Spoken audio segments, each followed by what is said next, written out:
Wife caught cheating with lover and now has his baby. "Honey, what's wrong?" asked Carolyn Carr to her daughter as Missy ran into her parents' house. She hugged her sobbing daughter, patting her on the back with one hand and stroking her head with the other. "Ben's gone," wailed Missy. "He sent them to my work." She sobbed, pulling away from her mother and then shoving the envelope into her father's hands. Frank Carr took the envelope while his wife hugged their daughter and pressed her to his chest. "Where is Benjamin?" "Is he still at Ben's?" asked Frank to his daughter. In her condition, Missy didn't need to ride in the car with her son. "Yes," Missy gasped between sobs and tears. Ben had taken Kevin, his and Missy's youngest son, to Frank and Carolyn's house the day before and asked the in-laws if they could watch Kevin since he had some errands to run with Benjamin. Not 2 hours later, Missy hysterically called her parents after receiving divorce papers at work. She drove to her parents' house despite their pleas to pick her up. Frank sat on the couch cuddled up with his wife and daughter. Carolyn was stroking her daughter's hair and she was crying as she snuggled into her mother's chest. Frank took the papers out of the envelope and read "Petition for Divorce" on the first document. He shook his head grimly as he read the document.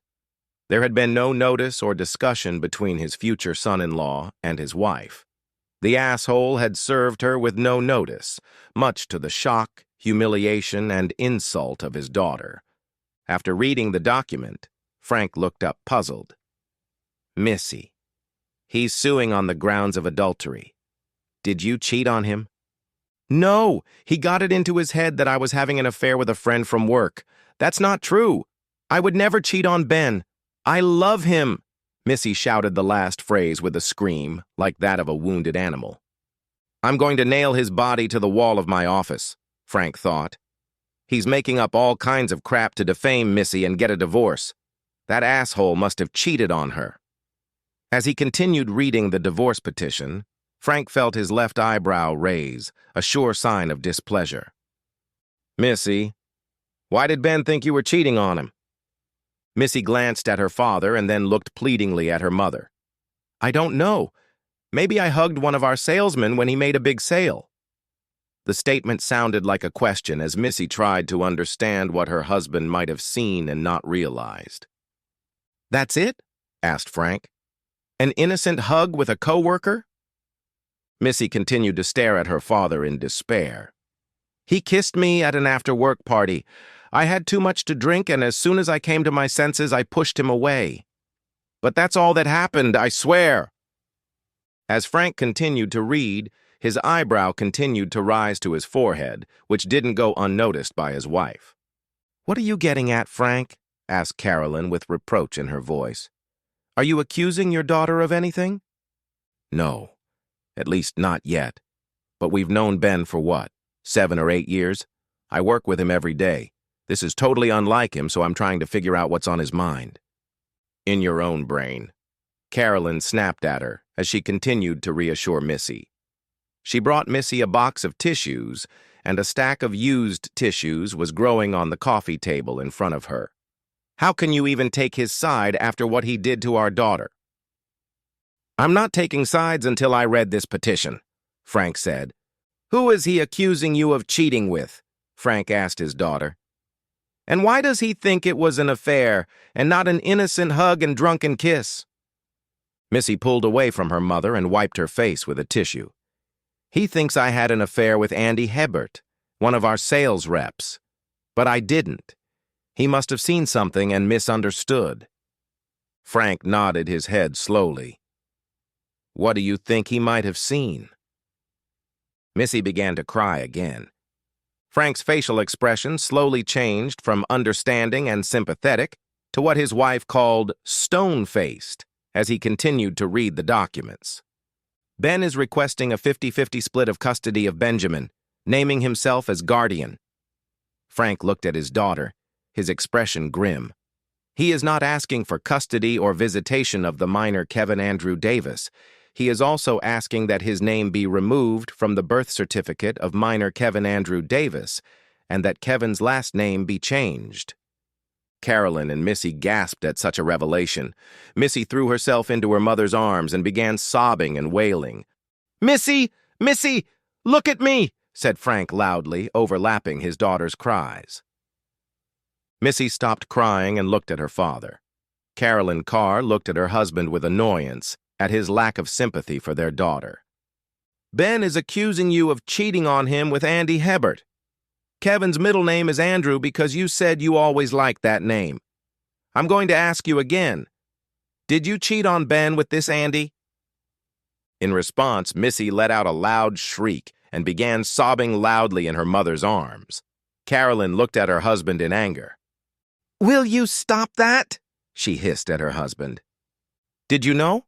asked Frank to his wife. "What did I know?" she asked. Frank could see the rage boiling in his wife's eyes. Frank held out a piece of paper to her. "This is why Ben is not asking for any share of custody of Kevin. This is a DNA test that shows there is less than a 1% chance that Ben is Kevin's father. Tell me, Carolyn, how long have you known about this?" After almost 30 years of marriage, Carolyn knew her husband better than he knew himself. She realized that her marriage was on the precipice of an abyss. If she admitted to her husband that Missy had told her that she hadn't been sure from the beginning of the pregnancy who the father of the baby was, Frank might well divorce her.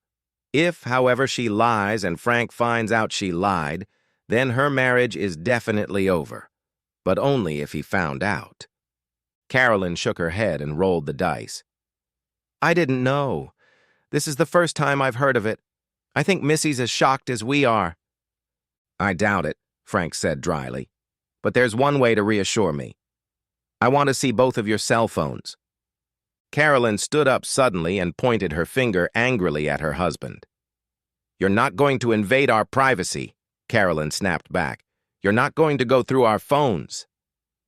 Frank looked at his wife and nodded slowly. "They say that people who have nothing to hide don't hide anything. I assume you have something to hide, so let me make this very clear to you so you don't have the slightest chance of making a mistake or misunderstanding what I'm saying. Either you both unlock your phones and give them to me right now, or I will file for divorce tomorrow." Carolyn looked at her husband with squinted eyes of fury and screamed, "I never gave you a reason not to trust me. We're not giving you our cell phones and we're not getting a divorce." Frank frowned and looked at his wife. "I've caught you in petty lies more than once over the years.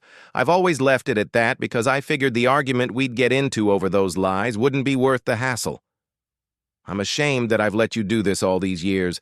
As far as I know, the lies you told me were to cover up your cheating. I wouldn't have thought of it until today.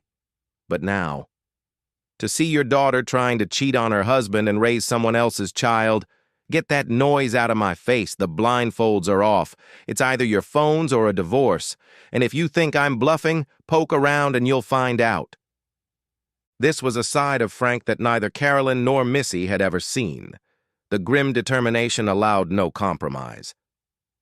"No," shouted Carolyn, baring her teeth in a vicious grin.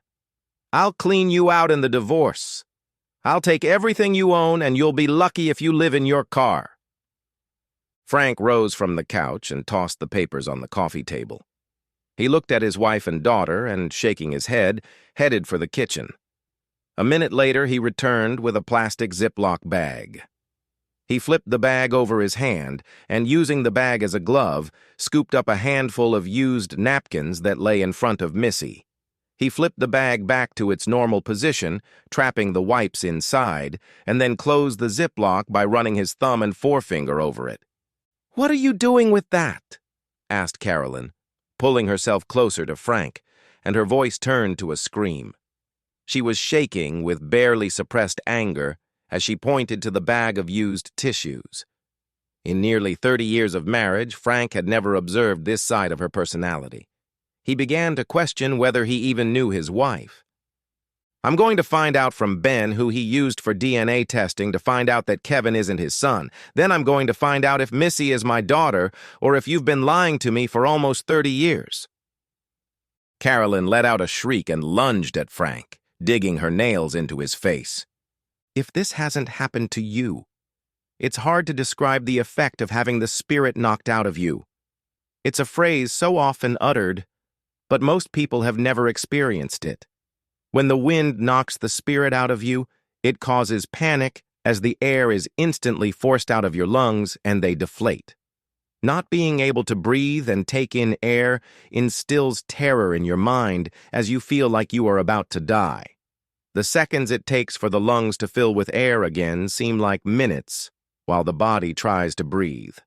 Frank practiced karate for 6 years in his youth, and even though that was 40 years ago, some things are never forgotten. As his wife's fingernails dug into his flesh, Frank delivered a palm strike to the top of Carolyn's solar plexus. It wasn't a hard blow. Frank knew it would leave minimal bruising, if any at all. But what it did do was force all the air out of Carolyn's lungs, and she rolled around on the floor in terror, grasping for air and unable to breathe. This caused Carolyn to panic, which in turn caused Missy to panic as her mother grabbed her throat and tried to breathe. While his wife rolled around on the floor, Frank took a quick step toward the back of the house where his home office was located. He knew that in a minute or so Carolyn would start breathing normally again, and he wanted to get out of the house as soon as possible. Grabbing his MacBook Air and iPad, Frank quickly logged into their Wi-Fi router and changed the password to it.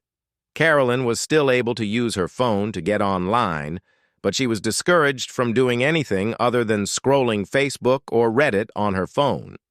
She preferred to do any banking or credit card transactions from the Windows desktop in her shed. Frank quickly threw a couple changes of clothes into his backpack and walked out of the house, passing his wife who sat breathing deeply, and said goodbye to 30 years of a mostly happy marriage. Frank drove quickly until he got to the nearest McDonald's, where he used their Wi-Fi system to log into Safari. Frank logged into American Express, paid and closed their joint Amex Gold card. Frank then logged into Chase, paid off and closed their joint Chase credit card, then logged into Chase Bill Pay and wrote a check to himself and the landscaping company he owned for half of their joint account balance. Frank's landscapers took care of his yard, and he paid his company a nominal fee to maintain legitimacy, so he had long ago listed his company as the payee. "Frank?" Adam Davis said, his even tone devoid of intonation. "Hello, Adam," Frank said to his daughter's former father-in-law. "Troubling situation, isn't it?" "Couldn't be worse," Adam said, opening the door in front of Frank. "Let's go out on the patio and watch the golfers. Bourbon?" The Davis house was on a cul-de-sac that overlooked the golf course of the country club of which both families were members. Adam's wife had won the club's women's championship for the past 4 years, something Adam was extremely proud of. Settling into the Davis's patio, Frank started the conversation with a bourbon in his hand. "How's Ben doing?" Adam looked at Frank as if to ask. "Really?" "I know. Stupid question. What he's going through right now is the worst thing a man can go through. I'd say, except losing a child, but that's what he's going through, isn't it? He's losing his youngest child, and you're losing your youngest grandchild. How could Missy do that to him? What happened to that girl?" Frank sighed and shook his head. She was always spoiled, and instead of putting her in her place, I just turned a blind eye to it. I guess it's my fault and someone else's. Adam shrugged. "Maybe, but probably not. She's a grown woman, quite capable of making her own decisions and taking responsibility for her actions." Frank nodded his head in agreement and took a sip of bourbon. "Where is Ben hiding? I assume Benjamin is with him?" "They're at the lake house. He doesn't want to see or talk to Missy, and 4 years old is too young to see his mom have a breakdown. It's a good thing Kevin isn't even a year old yet. He won't remember Ben. You can't say that about Ben, though. He was so happy to have 2 little boys." Frank shook his head sadly with tears in his eyes. "I don't blame him. I don't really want to see her either. Or her mother. It turns out that my sweet, loving wife knew all along that there was a possibility that Ben was not the boy's father and never said anything to me about it. Now I suspect I'm not Missy's father. And I've abandoned Carolyn? Good God, Adam said, exhaling slowly. Just when I thought things couldn't get any worse, you said, "Hold my beer." Frank raised his glass in silent acknowledgement. Adam said, "As pissed as I am, you should see Babe. She scares the hell out of me." Babe Davis had been Adam's wife for 32 years. The daughter of a rancher and a gifted athlete throughout high school and college, she was named in honor of world-renowned athlete and Port Arthur, Texas native, Babe Didrikson Zacharias. Like Babe Davis excelled in tennis and golf throughout high school and college. Before becoming pregnant with Ben, Babe even spent a year in LPGA amateur tournaments playing against professionals. If it weren't for the fact that Missy is Benjamin's mom, I seriously think she would have shot Missy. I've never seen her so angry, Adam continued. Frank shook his head. Keep her in line. I don't want her to get in trouble for those two cheating girls. I feel bad enough as it is. I'll probably go to jail. You? To jail? Why, Frank? Does this have anything to do with those Band-Aids on your face? Frank stopped by CVS to buy Neosporin and face patches before arriving at Adam and Babe's house. Frank nodded his head as he told Adam the story of how he'd taken Missy's used wipes for DNA testing and how Carolyn had jumped him until he'd punched her in the stomach. Jesus, Frank! Adam looked at Frank respectfully. I don't normally agree with hitting a woman, but if anyone deserved a good whipping, she deserved it. But I know those two are going to come up with another story, so I think I'm about to get arrested. That's what I wanted to talk to you about. Can you get in touch with Ben and let him know that he's going to have to manage on his own for a while? Not only did his son-in-law work for Frank's landscaping company, but he'd bought the business and now owned a quarter of its stock. Sure. He has a landline, and I'll see about giving you the number. Their conversation was interrupted when Adam's wife, Babe, walked through the kitchen and into the room. She looked coldly at Frank and, without taking her eyes off her guest, asked her husband, "What's he doing here? And why did the police pull up just as I stopped in the driveway?" Relax, honey. Frank is on Ben's side about everything. Turns out Carolyn knew all about Missy's cheating and the fact that Kevin might not be Ben's child. Frank has left his house. Whatever Adam was going to say next was interrupted by the front doorbell ringing. Babe opened the door to the police officers and turned to Frank, who nodded his head at their question. I figured this would happen, he said as he went to the door to greet the officers, who immediately had him turn around and submit to being handcuffed. The officers sat Frank down and asked him to give his version of events. When he recounted Carolyn's attack on him and his defenses, showing them the scratches on his face, the officers were sympathetic but showed no enthusiasm. If you called us right now, they'd probably arrest her instead of you. I'll have Ben get your lawyer involved, Adam said. Baby hugged Frank as the police escorted him out of the house. 6 months passed and the whole storm had mostly subsided.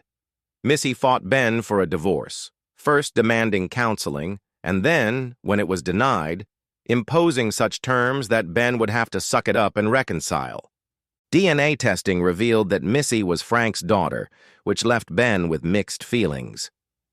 He had always loved Missy because she was his daughter, but had no respect for her. They hardly ever socialized with each other, and Frank didn't expect that to change anytime soon. She was denying him contact with his grandson, Kevin. Based on a photograph of Frank that showed nail marks and scratches on his face, Frank was found not guilty of assaulting his wife on a Class C misdemeanor charge. Frank divorced Carolyn. He didn't trust or respect her. She, too, fought the divorce, and her attorneys put one obstacle after another in front of her, and it would have continued that way had Carolyn and Missy not been robbed in the parking lot of a nightclub they attended together. Although they were unable to describe their attacker, cameras in the parking lot recorded a short man, dressed all in black and wearing a ski mask, with a thin, weighty bar, relentlessly attacking both women. The footage shows both women being struck multiple times with the steel bar until it bends and takes an irregular shape. While in the hospital bed, both women claimed they had no idea who attacked them and that the only person with a motive was Missy's husband, who was trying to divorce her. But given his height, 6 feet 3 inches, Ben Davis was immediately ruled out as a suspect. Although the investigation into the attack was open, there were no leads or suspects. Both women, though severely injured, several broken bones and missing teeth, were not permanently damaged. Carolyn and Missy had stopped going to nightclubs and, as their paranoia about the new attacks increased, spent most of their time in their homes snooping on each other. They let their divorces go through unimpeded. The issue of custody of Benjamin was settled 50-50, and Ben became the custodian. Neither Ben nor Missy were awarded alimony or spousal support. Ben's name was removed from Kevin's birth certificate, and a court-ordered DNA test revealed that Andrew Hebert was Kevin's natural father. Andy was ordered to pay Missy child support.